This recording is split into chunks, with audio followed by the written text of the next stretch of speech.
Good morning. Welcome to my YouTube channel Kerala PSC Technical Previous Year Question Papers. ഇതിൽ നമ്മൾ Kerala P S സിയുടെ previous year technical question papers with explanation ആയിരിക്കും നോക്കാൻ പോകുന്നത്. ഇത് നമ്മൾ നോക്കാൻ പോകുന്ന ക്വസ്റ്റ്യൻ പേപ്പർ എന്ന് പറയുന്നത് assistant engineer mechanical Travancore titanium department. അപ്പോൾ ഇതിൻ്റെ 7th പാർട്ടാണ്. ഇതിന് മുന്നേയുള്ള ക്വസ്റ്റ്യൻസ് വിത്ത് ആൻസേഴ്സ് കാണണമെന്നുണ്ടെങ്കിൽ മുകളിലെ ലിങ്ക് ക്ലിക്ക് ചെയ്ത് കഴിഞ്ഞാൽ ഇതിന് മുന്നേ ഉള്ള പാർട്ടുകൾ കാണാൻ പറ്റും.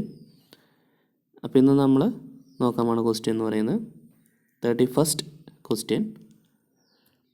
In A vapour compression cycle the condition of refrigerant is saturated liquid. ഒരു വേപ്പർ കംപ്രഷൻ സൈക്കിളിൽ എപ്പോഴാണ് റെഫ്രിജറൻ്റ് സ്റ്റേറ്റ് സാച്ചുറേറ്റഡ് ലിക്വിഡ് സ്റ്റേറ്റിലാവുന്നത് അല്ലെങ്കിൽ ഫുള്ളി ലിക്വിഡ് കണ്ടീഷനിലാവുന്നത് എപ്പോഴാണെന്നാണ് ചോദിച്ചിരുന്നത്. അപ്പോൾ അതിന് വേണ്ടിയിട്ട് നമുക്ക് വേപ്പർ കംപ്രഷൻ സൈക്കിൾ നോക്കാം. ഇതാണ് വേപ്പർ കംപ്രഷൻ സൈക്കിൾ. ഇപ്പോൾ വേപ്പർ കംപ്രഷൻ സൈക്കിൾ അനുസരിച്ച് മെയിനായിട്ട് 4 സ്റ്റെപ്പുകളാണുള്ളത്. ആദ്യം 1 to 2 സ്റ്റെപ്പ് എന്ന് പറയുന്നത് കംപ്രസറിൽ കൂടെ റെഫ്രിജറൻ്റ് പാസ് ചെയ്യും. 2 to 3 എന്ന് പറയുന്നത് കണ്ടൻസർ, 3 to 4 എന്ന് പറയുന്നത് എക്സ്പാൻഷൻ വാൽവ്, 4 to 1 എന്ന് പറയുന്നത് ഇവാപ്പറേറ്റർ. ഇങ്ങനെ 4 കമ്പോണൻസ് ആണ് ഒരു വേപ്പർ കംപ്രഷൻ സൈക്കിളിൽ ഉള്ളത്. അപ്പോൾ അതിൽ ആദ്യത്തെ പ്രോസസ്സ് 1 to 2 പ്രോസസ്സ് എന്ന് പറയുന്നത് കംപ്രസറിലൂടെ പാസ് ചെയ്യാണ്. കംപ്രസറിലൂടെ പാസ് ചെയ്യുന്ന പ്രോസസ്സാണ് ഇവിടെ ഈ PHRT കാണിച്ചേക്കുന്നത്. അപ്പോൾ ഈ 1 to 2 പ്രോസസ്സ് എന്ന് പറയുന്നത് ഐസെൻട്രോപ്പിക് പ്രോസസ്സാണ്, അല്ലെങ്കിൽ കോൺസ്റ്റൻറ്റ് എൻട്രോപ്പിയിൽ നടക്കുന്ന പ്രോസസ്സാണ്. അപ്പോൾ ഈ കോൺസ്റ്റൻറ്റ് എൻട്രോപ്പിയിൽ നടക്കുന്ന പ്രോസസ്സിൽ 1 എന്ന് പറഞ്ഞ പോയിൻ്റ് ഇപ്പോൾ ഈ കാണുന്നത് വേപ്പർ ഡോമാണ്. ഈ വേപ്പർ ഡോമിൽ 1 എന്ന് പറഞ്ഞ പോയിൻ്റ് സാച്ചുറേറ്റഡ് വേപ്പർ ലൈനായിരിക്കുന്നത്. അപ്പോൾ സാച്ചുറേറ്റഡ് വേപ്പർ ലൈനിൽ ഇരിക്കുമ്പോൾ 1 എന്ന് പറഞ്ഞ പോയിന്റിൽ ഫുള്ളി വേപ്പർ സ്റ്റേറ്റിലാണ് റെഫ്രിജറൻ്റ് ഇരിക്കുന്നത്. അത് കഴിഞ്ഞിട്ട് അത് 2 എന്ന് പറഞ്ഞ പോയിന്റിലോട്ട് പോവുകയാണ്. അപ്പോൾ 2 എന്ന് പറഞ്ഞ പോയിന്റിലോട്ട് പോകുമ്പോൾ ഈ 2 എന്ന് പറഞ്ഞ പോയിന്റ് സാച്ചുറേറ്റഡ് വേപ്പർ ലൈനിൻ്റെ റൈറ്റ് സൈഡിലാണ് ഇരിക്കുന്നത്. അപ്പോൾ അതുകൊണ്ട് അത് സൂപ്പർ ഹീറ്റഡ് കണ്ടീഷനിലാണ് പോയിന്റ് 2 ഇരിക്കുന്നത്. അപ്പോൾ 1 to 2 പ്രോസസ് ഐസെൻട്രോപ്പിക് പ്രോസസ് ആണ്, കോൺസ്റ്റൻറ്റ് എൻട്രോപ്പി പ്രോസസ്സാണ്. 1 എന്ന് പറഞ്ഞ പോയിന്റ് സാച്ചുറേറ്റഡ് വേപ്പർ കണ്ടീഷനിലും 2 എന്ന് പറഞ്ഞ പോയിന്റ് സൂപ്പർ ഹീറ്റഡ് കണ്ടീഷനിലുമാണ് ഇരിക്കുന്നത്. ഇനിയിപ്പോൾ അടുത്ത പ്രോസസ്സിലോട്ട് പോകാം. അടുത്ത പ്രോസസ്സ് എന്ന് പറയുമ്പോൾ 2 to 3 പ്രോസസ്സ് എന്ന് പറയുന്നത് അത് കണ്ടൻസറിലെ പ്രോസസ്സാണ്. കണ്ടൻസറിൽ നടക്കുന്നത് 1 to 2 പ്രോസസ്സിൽ നടന്ന കംപ്രസറിൽ ഹൈ പ്രഷറിലോട്ട് നമ്മൾ ഇതിനെ കംപ്രസ് ചെയ്യാണ് ചെയ്യുന്നത്. റെഫ്രിജറൻ്റ് ഹൈ പ്രഷറിലോട്ട് കംപ്രസറിൽ വെച്ച് ഐസെൻട്രോപ്പിക്കായിട്ട് കംപ്രസ് ചെയ്തു. ഇനി കണ്ടൻസറിൽ വെച്ചിട്ട് ഇതിൻ്റെ ഹീറ്റ് റിജക്റ്റ് ചെയ്യാണ് ചെയ്യുന്നത്. ഈ ഹീറ്റ് റിജക്ഷൻ പ്രോസസ്സ് ഒരു കോൺസ്റ്റൻറ്റ് പ്രഷർ പ്രോസസ്സാണ്. ഈ ഹീറ്റ് റിജക്ഷൻ പ്രോസസ്സ് എന്ന് പറയുന്നത് ഒരു കോൺസ്റ്റൻറ്റ് പ്രഷർ പ്രോസസ്സാണ്. അതാണ് ഈ കാണിച്ചു ചെയ്യുന്നത് 2 to 3 പ്രോസസ്സ് കോൺസ്റ്റൻറ്റ് പ്രഷർ പ്രോസസ്സാണ്. അപ്പോൾ ഈ കോൺസ്റ്റൻറ്റ് പ്രഷർ പ്രോസസ്സ് ചെയ്യുമ്പോൾ ഈ PHRT നോക്കിക്കഴിഞ്ഞാൽ മനസ്സിലാവും. 2 എന്ന് പറയുന്ന ഈ സ്റ്റേറ്റ് എന്ന് പറയുന്നത് നേരത്തെ പറഞ്ഞ പോലെ അതൊരു സൂപ്പർ ഹീറ്റഡ് കണ്ടീഷനിലാണ് 2 എന്ന് പറഞ്ഞ പോയിന്റ് ഇരിക്കുന്നത്. അതേസമയം 3 എന്ന് പറഞ്ഞ പോയിന്റ് നോക്കിക്കഴിഞ്ഞാൽ മനസ്സിലാവും. 3 എന്ന് പറഞ്ഞ പോയിന്റ് സാച്ചുറേറ്റഡ് ലിക്വിഡ് ലൈനിലാണ് 3 എന്ന് പറഞ്ഞ പോയിന്റ് ഇരിക്കുന്നത്. അതായത് സാച്ചുറേറ്റഡ് ലിക്വിഡ് കണ്ടീഷനിലാണ് 3 എന്ന് പറഞ്ഞ പോയിന്റ്, അല്ലെങ്കിൽ ഫുള്ളി ലിക്വിഡ് കണ്ടീഷനിലാണ് 3 എന്ന് പറഞ്ഞ പോയിന്റ് ഇരിക്കുന്നത്. അപ്പോൾ നമ്മുടെ ക്വസ്റ്റ്യനും ചോദിച്ചത് അത് തന്നെയാണ്. സാച്ചുറേറ്റഡ് ലിക്വിഡ് ലൈനിൽ ഇരിക്കുന്ന പോയിന്റ് എപ്പോഴാണ് റെഫ്രിജറൻ്റ് സാച്ചുറേറ്റഡ് ലിക്വിഡ് ലൈനിൽ ആവുന്നത്, അല്ലെങ്കിൽ ഫുള്ളി ലിക്വിഡ് കണ്ടീഷനിൽ എപ്പോഴാണ് റെഫ്രിജറൻ്റ് ആവുന്നതെന്നാണ് ചോദിച്ചിരുന്നത്. അതിപ്പോൾ ഈ പറഞ്ഞ പോലെ കണ്ടൻസർ കഴിയുമ്പോഴാണ് ഇത് സാച്ചുറേറ്റഡ് ലിക്വിഡ് ലൈനിൽ ആവുന്നത്. ഇനി ബാക്കിയുള്ള 2 പ്രോസസ്സ് കൂടെ നോക്കാം. ഇപ്പോൾ അടുത്ത 3 to 4 പ്രോസസ്സാണ്. 3 to 4 പ്രോസസ്സ് എന്ന് പറയുന്നത് എക്സ്പാൻഷൻ വാൽവിലൊക്കെ നടക്കുന്ന പ്രോസസ്സാണ്. എക്സ്പാൻഷൻ വാൽവിൽ നടക്കുന്ന പ്രോസസ്സ് എന്ന് പറയുന്നത് ത്രോട്ട്ലിംഗ് പ്രോസസ്സാണ്, അല്ലെങ്കിൽ ഐസെൻതാൽപിക് എക്സ്പാൻഷനാണ്. ഐസെൻതാൽപിക് എക്സ്പാൻഷൻ എന്ന് പറയുമ്പോൾ കോൺസ്റ്റൻറ്റ് എൻതാൽപ്പി ആയിരിക്കും. അതോടെ സ്ട്രെയിറ്റ് ലൈൻ ആയിട്ടായിരിക്കും വരയ്ക്കുന്നത് 3 to 4 പ്രോസസ്സ്. ഈ 3 to 4 പ്രോസസ്സിൽ 3 എന്ന് പറഞ്ഞ പോയിന്റ് എന്ന് പറയുന്നത് സാച്ചുറേറ്റഡ് ലിക്വിഡ് ലൈനാണ്. 4 എന്ന് പറഞ്ഞ പോയിന്റ് എന്ന് പറയുന്നത് വേപ്പർ ഡോമിൻ്റെ ഉള്ളിലാണ്. അതായത് അത് ലിക്വിഡ് പ്ലസ് വേപ്പർ സ്റ്റേറ്റിലാണ് 4 എന്ന് പറഞ്ഞ പോയിന്റ്. അപ്പോൾ ഇത്രയാണ് ഇവാപ്പറേറ്ററിൽ നടക്കുന്നത്, എക്സ്പാൻഷൻ വാൽവിൽ നടക്കുന്നത്. ഇനി അടുത്ത പ്രോസസ്സ് 4 to 1 പ്രോസസ്സ് എന്ന് പറയുന്നത് ഇവാപ്പറേറ്ററിൽ നടക്കുന്ന പ്രോസസ്സാണ്. ഇവാപ്പറേറ്ററിലാണ് ഹീറ്റ് അബ്സോർപ്ഷൻ നടക്കുന്നത്, അവിടെയാണ് കൂൾ ചെയ്യുന്നത്. അപ്പോൾ ഹീറ്റ് അബ്സോർപ്ഷൻ നടക്കുന്ന റിഫ്രിജറൻ്റ് ഉൾഭാഗമാണ് ഹീറ്റ് അബ്സോർപ്ഷൻ അല്ലെങ്കിൽ വാപ്പറേറ്റർ. അപ്പോൾ അവിടെ 4-to-1 പ്രോസസ്സ് എന്ന് പറയുന്നത് ഈ കാണുന്ന ഒരു കോൺസ്റ്റൻറ്റ് പ്രഷർ പ്രോസസ്സാണ്. ഈ കോൺസ്റ്റൻറ്റ് പ്രഷർ പ്രോസസ്സിൽ ഇനീഷ്യൽ കണ്ടീഷൻ 4 എന്ന് പറഞ്ഞ കണ്ടീഷനിൽ വേപ്പർ പ്ലസ് ലിക്വിഡ് സ്റ്റേറ്റിലായിരിക്കും. 1 എന്ന് പറഞ്ഞ ഫൈനൽ കണ്ടീഷൻ എന്ന് പറയുന്നത് സാച്ചുറേറ്റഡ് വേപ്പർ കണ്ടീഷനിലായിരിക്കും, അല്ലെങ്കിൽ ഫുള്ളി വേപ്പർ കണ്ടീഷനിലായിരിക്കും റിഫ്രിജറൻ്റ് ഇരിക്കുക. അപ്പോൾ ഇപ്പോൾ ഈ ഒരു PHRT എന്ന് തന്നെ മനസ്സിലാക്കാൻ പറ്റും, സാച്ചുറേറ്റഡ് ലിക്വിഡ് കണ്ടീഷൻ എന്ന് പറഞ്ഞു കഴിഞ്ഞാൽ, അല്ലെങ്കിൽ സാച്ചുറേറ്റഡ് ലിക്വിഡ് ലൈനിലിരിക്കുന്ന കണ്ടീഷനാണ് സാച്ചുറേറ്റഡ് ലിക്വിഡ് കണ്ടീഷൻ. അതെന്ന് പറയുന്നത് ഈ പോയിൻ്റ് 3 മാത്രമാണ് സാച്ചുറേറ്റഡ് ലിക്വിഡ് ലൈനിൽ ഇരിക്കുന്നത്. അപ്പോൾ ഈ പോയിൻ്റ് 3 എന്ന് പറയുന്നത് കണ്ടൻസേഷൻ പ്രോസസ്സ് കഴിയുമ്പോൾ ഉള്ള പോയിൻ്റാണ് പോയിൻ്റ് 3. അപ്പോൾ കണ്ടൻസേഷൻ കഴിയുമ്പോഴാണ് റിഫ്രിജറൻ്റ് സാച്ചുറേറ്റഡ് ലിക്വിഡ് കണ്ടീഷനിൽ ഇരിക്കുന്നത്. അപ്പോൾ നമുക്ക് നോക്കാം. ആൻസർ എന്ന് പറയുന്നത് 31st ക്വസ്റ്റ്യൻ ആൻസർ എന്ന് പറയുന്നത് option C, after passing through the condenser. ഇനി അടുത്ത ക്വസ്റ്റ്യൻ നോക്കാം. 32nd question, which of the following process is generally used in winter air conditioning? Winter air കണ്ടീഷനിങ്ങിൽ എന്താണ് നടക്കുന്നത്? ഹീറ്റിംഗ് ആണോ, കൂളിംഗ് ആണോ, ഹ്യൂമിഡിഫിക്കേഷൻ ആണോ, ഡീഹ്യൂമിഡിഫിക്കേഷൻ ആണോ എന്നാണ് ചോദിച്ചത്. നമുക്ക് എന്താണ് വിൻ്റർ എയർ കണ്ടീഷനിങ്ങും സമ്മർ എയർ കണ്ടീഷനും വ്യത്യാസം നോക്കാം.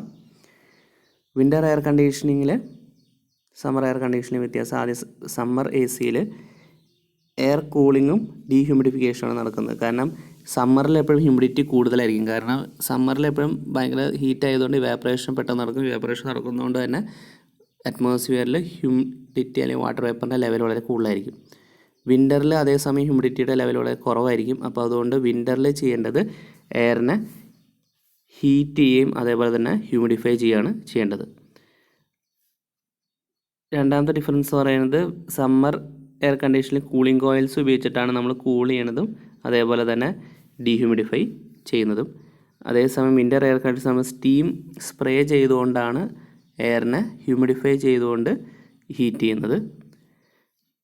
തേർഡ് ഡിഫറൻസ് പറയുന്നത് സമ്മർ AC-യിൽ നമ്മൾ ഇതൊക്കെ കഴിഞ്ഞ് ഹ്യൂമിഡിഫിക്കേഷനും എയർ കൂളിങ്ങും കഴിഞ്ഞിട്ട് ഡീഹ്യൂമിഡിഫിക്കേഷനും എയർ കൂളിങ്ങും കഴിഞ്ഞിട്ട് എയറിനെ പാസ് ചെയ്യുന്നതിന് മുമ്പ് അതിനൊരു ഹീറ്റിംഗ് കോയിലിൽ കൂടെ പാസ് ചെയ്തിട്ടാണ് നമ്മളതിനെ പുറത്തേക്ക് വിടുന്നത്. അതേസമയം വിൻ്റർ എയർ കണ്ടീഷനിങ്ങിൽ അതിനെ ഹീറ്റ് ചെയ്ത് ഹ്യൂമിഡിഫൈ ചെയ്തതിന് ശേഷം അതിനൊരു റീഹീറ്റ് ചെയ്തിട്ടാണ് അതിനെ പുറത്തേക്ക് വിടുന്നത്. അപ്പോൾ ഇതൊക്കെയാണ് വ്യത്യാസങ്ങൾ. അപ്പോൾ ഇതിൽ നിന്ന് തന്നെ നമുക്ക് മനസ്സിലാക്കാൻ പറ്റും, സമ്മറിൽ കൂളിംഗ് പ്ലസ് ഡീഹ്യൂമിഡിഫിക്കേഷനും വിൻ്ററിൽ ഹീറ്റിംഗ് പ്ലസ് ഹ്യൂമിഡിഫിക്കേഷനുമാണ് നടക്കുന്നത്. അപ്പോൾ 32nd question answer option D, heating and humidification.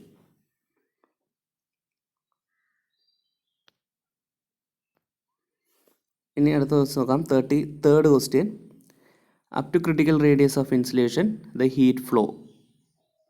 Critical radius of ഇൻസുലേഷന് മുന്നേ വരെ ഹീറ്റ് ഫ്ലോ കൂടുകയാണോ കുറയുകയാണോ എന്നാണ് ചോദിച്ചേക്കുന്നത്. അപ്പോൾ നമുക്ക് നോക്കാം എന്താണ് ക്രിട്ടിക്കൽ റേഡിയസ് ഓഫ് ഇൻസുലേഷൻ. ഈ ഗ്രാഫിക് കാണിച്ചേക്കുന്ന പോലെ റേഡിയസും X-ആക്സിലും ഹീറ്റ് Y-ആക്സിലും ആക്കി കഴിഞ്ഞ് കഴിഞ്ഞാൽ നമുക്കൊരു ഗ്രാഫ് കിട്ടും. ഈ ഗ്രാഫ് എങ്ങനെ കിട്ടുന്നതെന്ന് വെച്ചാൽ നമുക്കിപ്പോൾ ഈ ഫിഗറിൽ കാണിച്ചേക്കുന്ന പോലെ ഒരു വയർ, ഒരു തെർമൽ കണ്ടക്റ്റീവായിട്ട് വയർ നമ്മൾ ഇൻസുലേറ്റ് ചെയ്യാമെന്ന് വിചാരിക്കുക. ഈ ഇൻസുലേഷൻ കൊടുക്കുന്തോറും ഇതിൻ്റെ തെർമൽ കണ്ടക്ഷൻ കുറഞ്ഞുകൊണ്ടേയിരിക്കും, അതായത് കെയുടെ വാല്യൂ കുറഞ്ഞുകൊണ്ടേയിരിക്കും. അതേസമയം എച്ചിൻ്റെ വാല്യൂ, അതായത് തെർമൽ കൺവെക്ഷൻ്റെ വാല്യൂ കൂടിക്കൊണ്ടേയിരിക്കും. കാരണം കൂടുതൽ ഏരിയ വരികയാണ്. കണ്ടക്ഷൻ കുറഞ്ഞുകൊണ്ടേയിരിക്കും, പക്ഷേ അതേസമയം കൺവെക്ഷൻ കൂടിക്കൊണ്ടേയിരിക്കും. കൺവെക്ഷൻ കൂടാനുള്ള കാരണം നമ്മൾ എന്തോരം എമൗണ്ട് ഓഫ് ഇൻസുലേഷൻ കൊടുക്കുന്നുവോ അപ്പോൾ അത്രയും അതിൻ്റെ ഏരിയ കൂടുകയാണ്. ഏരിയ കൂടുന്തോറും കൺവെക്ഷൻ കൂടും, പക്ഷേ കണ്ടക്ഷൻ കുറയും. അപ്പോൾ അതുകൊണ്ട് ഇത് രണ്ട് കണ്ടക്ഷൻ കൺവെക്ഷനും ഓപ്പോസിറ്റായിട്ട് ആക്ട് ചെയ്യുന്ന രണ്ട് കാര്യങ്ങളായതുകൊണ്ട് ഒരു സെർട്ടൈൻ ലിമിറ്റ് വരെ ഈ പറയുന്ന ഹീറ്റ് ഫ്ലോ കൂടിക്കൊണ്ടേയിരിക്കും. ആ ലിമിറ്റ് കഴിഞ്ഞ് കഴിഞ്ഞാൽ പിന്നെ അത് കുറയും. അപ്പോൾ ആ ലിമിറ്റിനെയാണ് നമുക്കിവിടെ കിട്ടുന്നത്. അതായത് നമ്മൾ ആദ്യം ഒരു ലെയർ ഓഫ് ഇൻസുലേഷൻ കൊടുക്കുമ്പോൾ ഈ ഒരു കണ്ടീഷനിലായിരിക്കും. അതുകൊണ്ട് അടുത്ത ലെയർ ഓഫ് ഇൻസുലേഷൻ കൊടുക്കുമ്പോഴേക്കും കൺവെക്ഷൻ കൂടുകയാണ്, കണ്ടക്ഷൻ കുറയുന്നുണ്ടെങ്കിലും. അങ്ങനെ ഈ ഒരു പോയിൻ്റ് എത്തുമ്പോൾ, ഈ ഒരു പോയിൻ്റ് എത്തണ വരെ അത് ഹീറ്റ് ഫ്ലോ കൂടിക്കൊണ്ടേയിരിക്കുകയാണ്. അങ്ങനെ ആ ഒരു പോയിൻറ്റിന് ശേഷമാണ് ഹീറ്റ് ഫ്ലോ കുറയുന്നത്. അപ്പോൾ ആ ഒരു പോയിൻ്റാണ് നമ്മൾ ക്രിട്ടിക്കൽ റേഡിയസ് ഓഫ് ഇൻസുലേഷൻ എന്ന് പറയുന്നത്. അപ്പോൾ ആ ക്രിട്ടിക്കൽ റേഡിയസ് ഓഫ് ഇൻസുലേഷൻ വരെ ഹീറ്റ് ഫ്ലോ കൂടുകയാണ് ചെയ്യുന്നത്. ക്രിട്ടിക്കൽ റേഡിയസ് ഓഫ് ഇൻസുലേഷൻ കഴിഞ്ഞതിന് ശേഷമാണ് ഹീറ്റ് ഫ്ലോ കുറയുന്നത്. അപ്പോൾ ഇതിൻ്റെ ആൻസർ എന്ന് പറയുന്നത് up to critical radius of insulation heat flow കൂടുകയാണ്. അത് ക്രിട്ടിക്കൽ റേഡിയസ് ഓഫ് ഇൻസുലേഷൻ കഴിഞ്ഞതിന് ശേഷമാണ് ഹീറ്റ് ഫ്ലോ കുറയുന്നത്. അപ്പോൾ 33rd ക്വസ്റ്റിൻ്റെ answer option B, increases. Critical radius of insulation വരെ ഹീറ്റ് ഫ്ലോ ഇൻക്രീസ് ചെയ്യാണ് ചെയ്യുന്നത്. ഇനിയിപ്പോൾ വേറെ രണ്ട് കാര്യങ്ങൾ നോക്കുകയാണെന്നുണ്ടെങ്കിൽ സിലിണ്ടറിൻ്റെ critical radius of insulation K/H സ്ഫിയറിൻ്റെ critical radius of insulation 2K/H ഇത് സാധാരണ ചോദിക്കാറുണ്ട്. അപ്പോൾ 2 പോയിൻറ്റുകൾ ഓർത്തിരിക്കുക. അടുത്ത ക്വസ്റ്റ്യൻ എന്ന് പറയുന്നത് 34th question. As relative humidity increases the dew point will be dash than the wet bulb temperature. Relative humidity കുറവാണെന്നുണ്ടെങ്കിൽ ഡ്യൂ പോയിൻറ്റ് വെറ്റ് ബൾബിനേക്കാൾ കൂടുതലായിരിക്കും, കുറവായിരിക്കുമോ അല്ലെങ്കിൽ ഈക്വൽ ടു ആയിരിക്കുമോ എന്നാണ് ചോദിച്ചേക്കുന്നത്. അപ്പോൾ അതിന് നമുക്ക് ആദ്യം സൈക്കോമെട്രിക് ചാർട്ട് നോക്കാം. സൈക്കോമെട്രിക് ചാർട്ടിൽ എങ്ങനെയാണ് നമുക്ക് ഈ ഡ്യൂ പോയിൻറ്റും വെറ്റ് ബൾബ് ടെമ്പറേച്ചറും ഒക്കെ നമ്മൾ മാർക്കിനെ നോക്കാം. ഇപ്പോൾ ഈ കാണുന്ന പോലെ ഈ റെഡ് പോയിൻ്റ് കാണുന്ന പോലെയുള്ള ഒരു പോയിൻ്റാണെന്ന് വിചാരിക്കും നമുക്ക് കിട്ടിയത്. അപ്പോൾ ആ പോയിൻ്റിൽ നിന്നുള്ള വെറ്റ് ബൾബ് ടെമ്പറേച്ചർ കണ്ടുപിടിക്കുകയാണെങ്കിൽ നമ്മൾ ചെയ്യേണ്ടത് എന്താണെന്ന് വെച്ച് കഴിഞ്ഞാൽ അതിൽ ആ ഡാർക്ക് ബ്ലൂ ലൈനിനെ കാണിച്ചേക്കണ പോലെ ഇപ്പോൾ ഇത് ഈ ഒരു റെഡ് പോയിൻറ്റിൻ്റെ വെറ്റ് ബൾബ് ടെമ്പറേച്ചർ കിട്ടാൻ വേണ്ടി നമ്മൾ ഡയഗണലി ഇങ്ങനെ ലൈൻ വരച്ച് ഇതാണ് ഈ കാണുന്നതാണ് സാച്ചുറേറ്റഡ് ലിക്വിഡ് ലൈൻ. അപ്പോൾ ആ ലൈനിലോട്ട് നമ്മൾ ഡയഗണലി ഈ ബ്ലൂ ലൈൻ കാണുന്ന പോലെ ഇങ്ങനെ ഡയഗണലി വരയ്ക്കുകയാണ് ചെയ്യേണ്ടത്. അപ്പോൾ കിട്ടുന്ന ടെമ്പറേച്ചറാണ് വെറ്റ് ബൾബ് ടെമ്പറേച്ചർ. ഇപ്പോൾ ഈ കാണുന്ന പോലെയാണെന്നുള്ള ഒരു 70 ഡിഗ്രി സെൽഷ്യസ് ആണ് വെറ്റ് ബൾബ് ടെമ്പറേച്ചറായിട്ട് കിട്ടുക.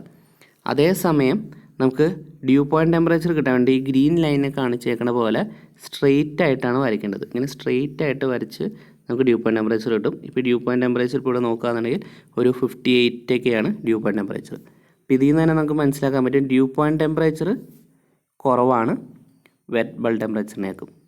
കാരണം വെറ്റ് ബൾബ് ഇങ്ങനെ സ്ലാൻഡ് ചെയ്ത് വരയ്ക്കുമ്പോൾ ഡ്യൂ പോയിൻ്റ് ഇങ്ങനെ സ്ട്രെയിറ്റ് ആയിട്ടാണ് നമ്മൾ വരച്ച് കണ്ടുപിടിക്കുന്നത്. അപ്പോൾ ഇപ്പോൾ വെറ്റ് ബൾബ് ടെമ്പറേച്ചറാണ് ഡ്യൂ പോയിൻറ്റിനേക്കും കൂടുതൽ, അല്ലെങ്കിൽ ഡ്യൂ പോയിൻറ്റ് വെറ്റ് ബൾബിനേക്കും കുറവാണ്.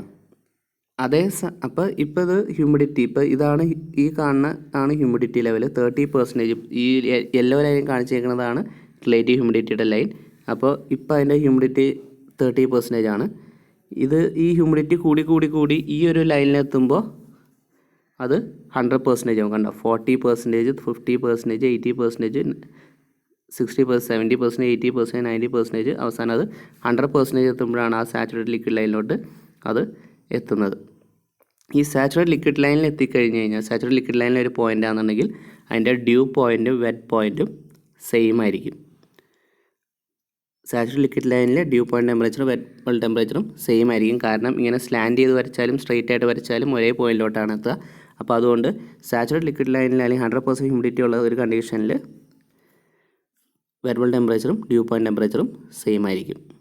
അതിന് താഴത്തേക്ക് വരികയാണെന്നുണ്ടെങ്കിൽ, ഇപ്പോൾ ഈ കാണുന്ന പോലെ ഒരു റെഡ് പോയിൻ്റ് കാണുന്ന പോലെയുള്ള ഒരു പോയിൻറ്റിലൊക്കെ വരികയാണെന്നുണ്ടെങ്കിൽ എപ്പോഴും wet bulb temperature dew point ടെമ്പറേച്ചറിനേക്കും കൂടുതലായിരിക്കും. അപ്പോൾ നമ്മളിപ്പോൾ ആ ഒരു ക്വസ്റ്റ്യനിലോട്ട് വരികയാണെന്നുണ്ടെങ്കിൽ നമുക്ക് ഇതിൻ്റെ ആൻസർ എന്ന് പറയുന്നത് ഓപ്ഷൻ സി ആണ്. ഡ്യൂ പോയിൻറ്റ് ടെമ്പറേച്ചർ എപ്പോഴും lower than wet bulb temperature ആയിരിക്കും, ലോവർ ഹ്യൂമിഡിറ്റിയിൽ. ഇനി ബാക്കിയുള്ള പോയിൻറ്റ്സ് കൂടെ എങ്ങനെയാണെന്ന് ജസ്റ്റ് ഒന്ന് നോക്കാം. ഇപ്പോൾ നമുക്ക് ഹ്യൂമിഡിറ്റി റേഷ്യോ കണ്ടുപിടിക്കണമെന്നുണ്ടെങ്കിൽ നമ്മൾ ഈ റെഡ് പോയിൻറ്റിൽ നിന്ന് നേരെ ഇപ്പുറത്തോട്ട് ഓപ്പോസിറ്റ് സൈഡിലോട്ട് നമ്മൾ ഡ്യൂ പോയിൻറ്റ് ടെമ്പറേച്ചർ കണ്ടുപിടിക്കാൻ പോയിൻ്റ് ഓപ്പോസിറ്റ് സൈഡിലോട്ട് വരച്ച് സ്ട്രെയിറ്റ് ലൈൻ വരച്ച് നമുക്ക് ഹ്യൂമിഡിറ്റി റേഷ്യോ കിട്ടും. അതേപോലെ തന്നെ ഈ കാണുന്ന കേർവ്ഡ് ലൈൻസ് നോക്കി നമുക്ക് ഹ്യൂമിഡിറ്റി റേഷ്യോ കിട്ടും, റിലേറ്റീവ് ഹ്യൂമിഡിറ്റി കിട്ടും. അതേപോലെ നമുക്ക് ഡ്രൈ ബൾബ് ടെമ്പറേച്ചർ കണ്ടുപിടിക്കാൻ നേരെ താഴത്തോട്ട് സ്ട്രെയിറ്റ് ലൈൻ വരച്ച് കഴിഞ്ഞാൽ നമുക്ക് താഴെ ഡ്രൈ ബൾബ് ടെമ്പറേച്ചർ കിട്ടും. അപ്പോൾ ഇങ്ങനെയൊക്കെയാണ് നമ്മൾ സൈക്കോമെട്രിക് ചാർട്ട് ഉപയോഗിച്ച് ക്യാരക്ടറിസ്റ്റിക്സ് കണ്ടുപിടിക്കുന്നത്. നമുക്ക് അടുത്ത ക്വസ്റ്റ്യൻ നോക്കാം. 35th question.